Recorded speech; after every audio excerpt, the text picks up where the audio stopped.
Welcome to Intersect, where church meets culture. My name is Josh Desch. I'm the lead pastor at Northeast Presbyterian Church in Columbia, South Carolina. And I am joined, as always, by my co-host, my best friend, and my wife, the hopeful Betsy. Hey. Hey, Bets. Hey. Glad to be here today. Good to be back, right? In the studio here. Absolutely. And always. We are so excited, Bets, to have a new friend with us today, Christy Cox, the development director at Providence Home. Welcome, Christy. I am so excited to be in your beautiful studio and to meet y'all. I feel a little weird sitting between y'all. Oh, it's good. It's good. Okay, all Yeah. right. Because the spotlight's on you. Okay, That's all right. We want you in the middle. All right. The I spotlight's don't want on to you. separate this power couple. Yeah. All right. Thank you for calling us that. Yeah, we should, somebody write that down. There you go. Well, we are excited because this year on Intersect, we are going to be focusing in particular on things happening in the Columbia area, have a little bit more of a local focus. Of course, we've done interviews with people all over the place, and we've done some interviews with people here in Columbia before, but this year we're going to take a particular focus. And so today's episode is about Providence Home, Christ-centered transitional ministry for men. Now, I'm so excited for our audience to learn more about this ministry, Bets. This is a ministry in our city, Columbia, that is specifically for men who are struggling, who need a fresh start in life. And Christy is a wonderful advocate for this ministry. So, Christy, if we can just jump right in, how did Providence Home begin? So I like to call us the we you don't see, because our tiny campus is tucked away on North Main Street, and we're 62 years old. And we were founded by a gentleman named Johnny Zanoni. And Johnny Zanoni was an absolute abhorrent drunk. Just could not walk drunk. And he had been locked up a lot of times. And on one of those lockups, he was in the Columbia City Jail, and it was in 1963. And he said he had a visit from the Lord. He describes it vividly, that his jail cell lit up, and the Lord just told him, basically, this is the last time you're having a drink. I have work for you to do for me. And the next day he got out of jail and he started Providence Home. And it started on a small farm in Lexington with 8 guys. And then it just over the decades kind of bounced around. It was sort of don't want you in our neighborhood type thing until it landed in the late 80s on our campus where we are now. So, yep. Wow. Christy, would you tell us a little bit about your background, how you got involved in this ministry, and then, what's the mission of Providence Home Ministries? Yeah, absolutely. So my story's long. I'm old. But I started out as a news reporter back in the 80s when Big Hay and Big Nails were big. I was from New York originally. I had to take a course called Transatlantic so I wouldn't sound like the Yankee I was. Oh, how funny. So I did that for a while, and then moved to South Carolina for a TV gig here, said I would never stay, and met my husband, and the rest is history. We've been married 32 years. So just started to do different things, got into policy, actually, and politics, and worked for Governor David Beasley, and then worked for the South Carolina House. My boss got tapped to be U.S. Ambassador to Canada, so we went to Canada for 4 years and lived in Ottawa. Wow. And came back here, worked for a law firm that I still kind of do contract work through my boss, Ambassador Wilkins. But all through that time, it's kind of, when you see the sausage made, you just don't want to. I was getting really exhausted with politics and policy. When you go into it, you think that you're going to change the world. And when you don't, it just gets the games get very tiring, I guess. At least it did for me. And I just felt God really moving me to use kind of the skills he gave me in communications and speech writing and things like that. And long story short, there's a couple steps in between this, but this job opened up and someone called me and said, I know you would never want this job. And I said, I absolutely want this job. And it's just been absolute delight ever since. I feel like I'm really kind of in my wheelhouse now. Wow. So, Wow. Yeah. So you've seen the big lights and where the power's held in Washington and these different things. But Christy, as you know, the least and the lost are often the people that are seen. They're invisible to our society. A lot of people don't pay any attention to people who are addicted to drugs and who are homeless and so forth. So God led you to Providence Home. Tell us a little bit more about the ministry. How many clients do you guys currently have at your campus? Okay. Yeah, you're absolutely right about that. So we are, without a doubt, a Christ-focused ministry for men coming out of drugs, alcohol, and incarceration. And I kind of say we give temporary housing and permanent hope. We rely on the Lord a lot in our ministry for everything. And for that reason, we actually don't take state or federal funds, because we don't want the government saying you can't employ Christ in the saving of these guys. Because honestly, as anyone who's been in this work for even a little amount of time would have to admit, I just don't see how you have any breakthroughs without leaning on Christ. Because what really, why get off drugs? Why get off alcohol? Like, why? If there's no hope that you have this God that loves you and is promising you eternal life if you'll repent and rejoice in Him. I don't see really, you can get sober for a couple years, but what's the point really if you have that addictive attitude? So that's really what, for me, makes a difference about Providence Home. So we serve 60 men starting at age 18. I would say our median age is probably around 45 or 50. And men can come to us off the streets. They can come to us referred through rehab. They come to us referred through prison. But the difference that's really impactful for me is we're not a homeless ministry. Now, certainly guys have come to us that have been homeless, but we do an interview process, and it has to be for guys who at least in their mind when they walk in that door think, you know what, I want to change. I've had enough of this. And so if you're just looking for a temporary place to lay your head, we are not the place for you. But if you really want to invest in yourself, invest in the teachings of Jesus, invest in our rules, then this is a good fit for you. What is the typical experience of a man who comes to you? How long do they stay?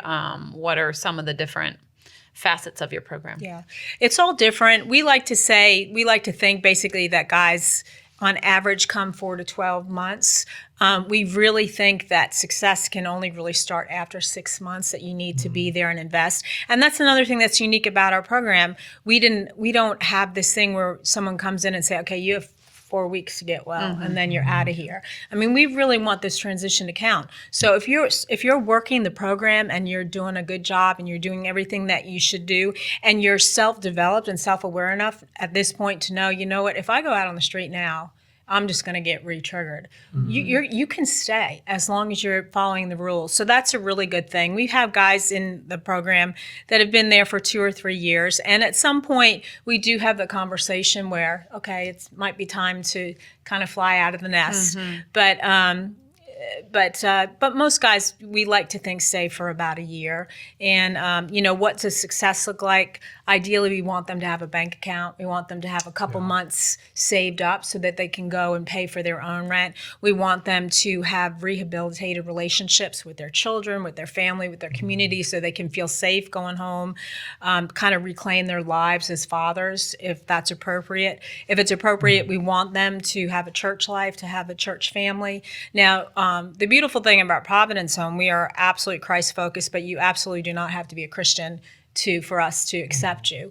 And so we have men of all faiths and men of no faith. But the deal is they know when they come in, they are going to receive biblical teaching. And so we have a couple chapels a week, and chapels are, in the broad sense, are men coming in, men mentoring men to men, and then we have an actual standard chapel service on Sunday. And then after that, most of them go to home churches, which is really wonderful.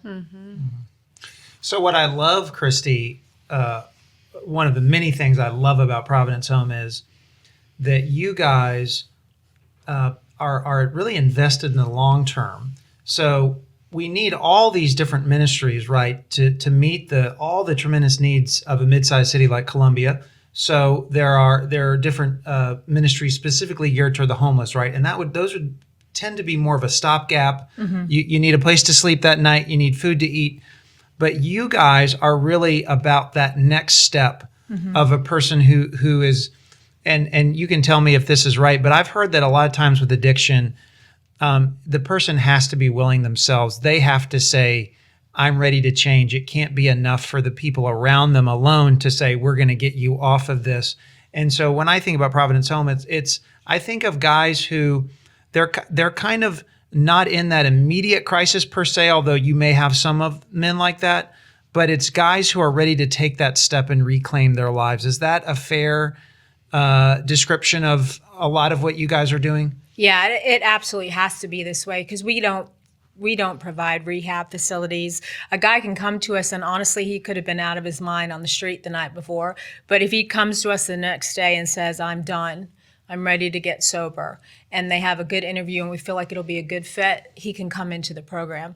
But you're absolutely right. We can pour into them, and we have. I mean, addiction is a horrible, evil foe, and it is really hard to beat. And so we have guys that we have poured into that have been with us for years who I would have told you, okay, they're done. That's the last person on the earth who's going to relapse. And then something triggers and they do. So it's just, we do have more success on the second time through. A lot of guys who come through, if they relapse, we do drug testing. If they fail a drug testing, they have to leave. But if they go through like a Morris Village or a rehab and want a second bite at that apple, we will give it to them if they left on good terms. And we do see some success when they come through again. So for the men who are staying with you at Providence Home, what does a typical day look like? So if a guy, first of all, if they're able-bodied, which is probably about 80% of them at least, they have to work. They have to get a job. A lot of them are employed at, say, a McIntyre Produce. And so we actually have a van that will go out there. And so they'll work the first shift. So that means they're up at 4:30 or 5. They have breakfast at our place, which we provide. We drive them to McIntyre. They do their shift. They come home. They have dinner at 5. And then they have at least 3 days a week, they have these chapel programs where they come in at 6:30 into one of the most beautiful things about our campus is a new chapel, which has just transformed it. But so they come into the chapel and there they worship, they have men's mentoring, it could be anything from fiscal responsibility to really in-depth biblical teaching. It runs the gamut.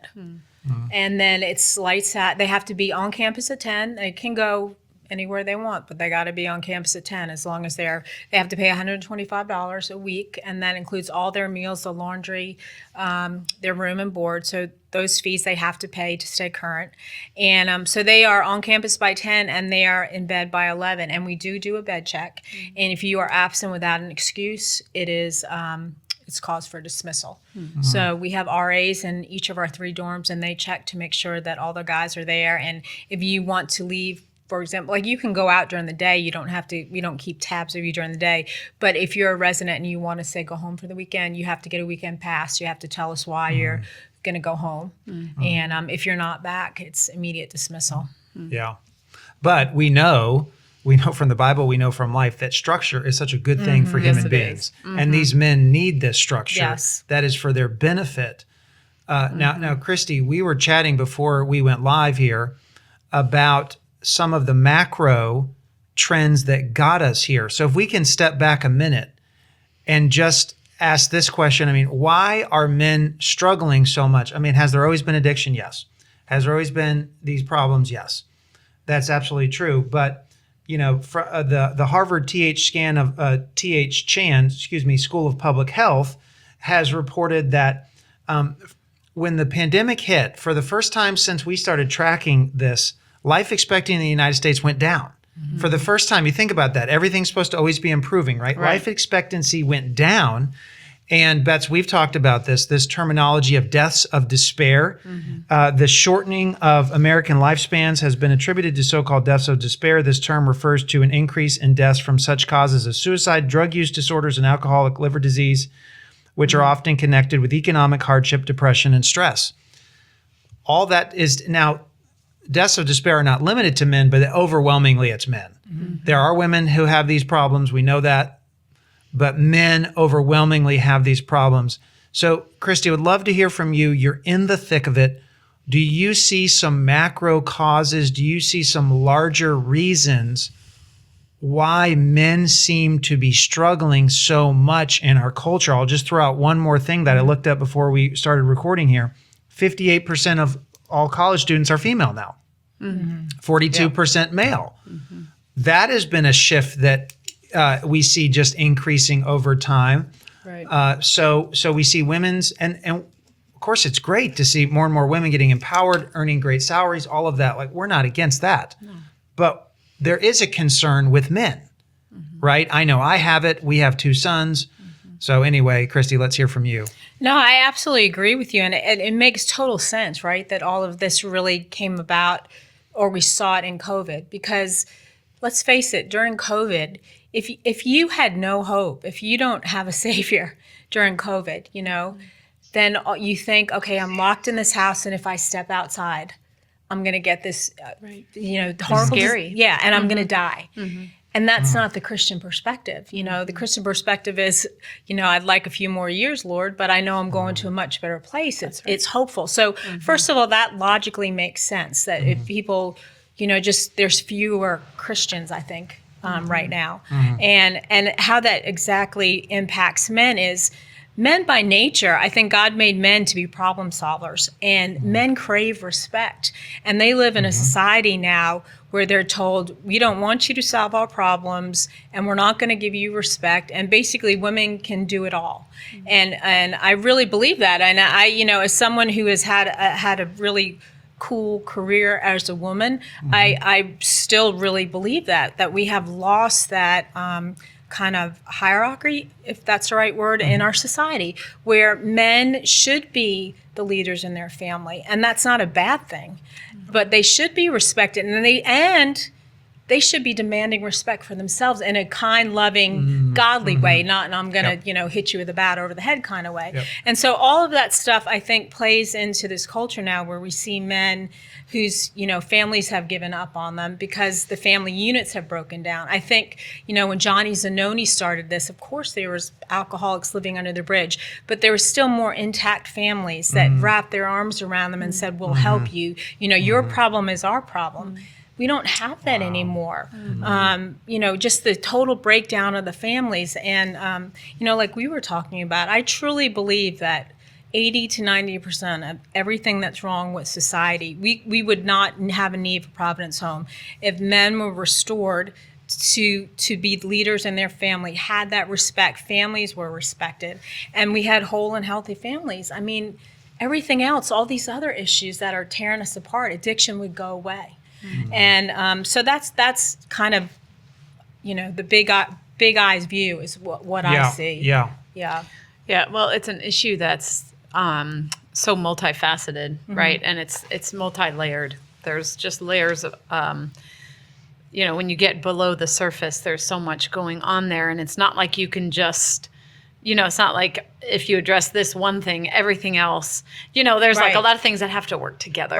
Right. And imagine like if you're a man during COVID and you don't have a relationship with Christ, and imagine that you're maybe estranged from your family or you're living there, but it's not a good relationship. And the only thing you have is a job. And then that job is taken away from you. Sure. Then, I mean, what else? What else? There's nothing else. And so much work these days is dehumanizing. That's exactly right. It doesn't give men dignity. It doesn't treat them with the respect that they need. All of these gig jobs where they don't technically work for the company, so the company can avoid paying all these things. I mean, all of these things, the chickens are coming home to roost here with the impact this has. And this is one of the reasons why Christians, we have to fight for the family. We have to say the family's God's design, because when you try to separate that and you try to come up with these other, this arrangement is just as good over here. Exactly right. It just does not work. I said to, taking our daughter to school this morning, I said to her, I can't remember why it came up, but we were talking about just the importance of your relationships. I said to her, honey, so much of your happiness in your life is derived from the quality of your relationships. It doesn't matter how much money you have, because eventually those things that you were able to buy won't make you happy anymore. so much of it comes from the quality of your relationships. And so when you don't have that, as you said, Christy, that's just devastating. Yeah, exactly. And we're such, I think you mentioned it, but we're kind of in these silos now where there's so much tech work and people are working from home, and there's just no community, and there's no one. It's so much easier to become an addict because who's paying attention? Sure. Everyone's behind closed doors or behind a screen and happy life on Facebook, and behind the scenes they're completely demoralized. It's so true. Wow. So Huge need. I'm sure you would say, Christy, that the ability to help 60 men does not meet all the need in the city of Columbia. Right. That you, if you had more capacity, there would be more men that would need this kind of ministry.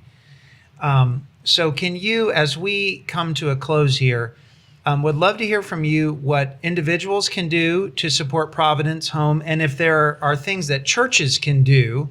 I know that churches and individuals can both give, and this is a wonderful ministry to give to, folks. We want to say that. And we'll have in the show notes links to the website, ways to donate. But how can people and how can churches support Providence Home? Well, thank you for that. And of course, this church has been just an amazing supporter of us, has blessed us beyond measure, really, and we're really grateful for that. But yeah, it takes a lot, and that's my job, is to bring in the money. And it is stressful because two things are going on. We don't, like I said, we don't take federal estate tax, because we want to stay Christ focused. And then the other thing, and honestly, this might be changing a little bit, but companies, especially the large companies that you think would love to sponsor an organization like us, won't, because of that Christ focus. They stay away. So what I have to do is I really rely on individuals. I rely on small businesses around the area and on area churches to fund us. And I tell you what, God works through all of them, and he helps us meet our need year after year. It's absolutely amazing. So, donations obviously are always helpful, but things that churches maybe could do, even at like Easter time. It sounds so crazy, but imagine 60 guys. We need toilet paper all the time. We need water bottles all the time. We need Clorox wipes all the time. Things to clean the restrooms. You have a lot of restrooms used solely by guys. You need cleaning products. We need laundry detergent. I think I have the number here. We do more than 6,000 loads of laundry every year. So we need laundry detergent. We need clean towels, linen for twin beds. And then if you really want to be hands-on and the churches want to come in, we love when churches come in and cook for our guys. And that can look at like a few things. A lot of churches come in, they bring their own food that they've prepared at home, and they just heat up with us. Some come in with raw ingredients and use our kitchen. We have a pretty nice kitchen, and they cook and serve. And then some just come in because they just want to meet and mingle with the men. And so they'll serve what we've prepared. And all of that is a blessing. Some Southeastern Freight Line is an amazing corporate sponsor. And they come in and they do bingo with our guys and serve a meal. They'll bring once a year, they bring a huge grill. And they just do burgers and outside. Fun. So it's literally anything like that is a huge blessing for us. Wow. And Christy, as we think about just us as people learning to have the eyes of Jesus, which is the eyes of mercy for other people, how do you think we can cultivate those eyes of mercy to see people who are in need without coming across as, so often it's so easy for us to say, well, if you had just made different choices, you wouldn't be in this situation, and maybe sometimes that's true, but that's never helpful, right? So how do you think that people can just grow in their compassion and care for those who are struggling with addiction? That is such a great insight, because the hardest part of my job, honestly, is that it's men. You know, it's not kids, it's not animals, and I gravitate to that. You know, I'm a new grandmom, so anything with a baby, I want to help. Cute and you know? cuddly. Yeah, and so it's very hard to convince people why they should support a guy who's maybe 45 years old and has made all the wrong decisions. But the way I look at it is, first of all, that guy might be a father. And that guy was once a baby. And maybe that child, who's the man now, maybe he was abused. Sexual abuse is a huge thing in this community. So everyone has a story. And yes, we want to balance responsibility with compassion. At some point, you have to own what you've done. You know, we all have, we have reasons, but not excuses, you know? And so really that's how each man has a story, and each man is probably a little bit victim and a little bit whatever the other word of the opposite of that would be. So yeah, but I mean, when I see these guys, I try to think, okay, who let this guy down? You know, did this guy grow up because an adult, you know, that they grew up with addicted parents? Did they never see anything different? Would it never have occurred to them that they don't have to take drugs, that they don't have to steal? And when you talk to our guys, I would say 90% of them have that story. Like, it never occurred to me that I could survive any other way. Wow. Because it's all I've seen. Wow. And folks, we want to say once again that Providence Home is doing this all from the perspective that the gospel is the thing that truly sets people free. And that all these other things that we do to help people with addiction, they're good and they're necessary and all of that, but pointing people to the hope of Jesus, right, Christy? Absolutely. He's the great liberator. He's the great one that delivers people and helps people stay sober and find a hope and continue to fight the good fight every day, despite whatever's in the past or whatever present struggles that people have. And we know, and actually we're excited about maybe here at Northeast getting here on a Sunday morning sometime, stories of lives that are being changed. Absolutely. And so we just want to celebrate that. It's amazing. We have a new, he's been on the job about 2 years now, but he's made it his mission to really just bring people to Christ. And so he's changed his work hours, so he's there at night, so he's there on the weekends, so he can really connect with the guys. And we're just seeing lives change because they're accepting Christ. And he started this new program called Come to the Table every Tuesday, and it's totally voluntary. They don't have to be there. He sets tables up on our altar, and it literally gives me the chills because you have about 15, 16 of our guys who come faithfully and sit around that table, and they just do a Bible study together and share the Lord's word all on their own. They don't get brownie points. There's nothing in it for them except everything, you know. And it's really amazing to see. But the biggest changes we see is when someone comes to faith and puts their trust in Christ. That's when the magic really happens. Yeah. Wow. Well, folks, again, we have been hearing about the incredible ministry of Providence Home, Christ-centered transitional ministry for men. Christy Cox, the development director, has helped us so much. Thank you, Christy, for joining us today. This has been awesome. Thank you. Yep. Thank you so much for joining us on Intersect. Thank you so much, Christy, for joining us. And if you would please subscribe, ring the bell, give us a like, we would appreciate that. And we will see you next time.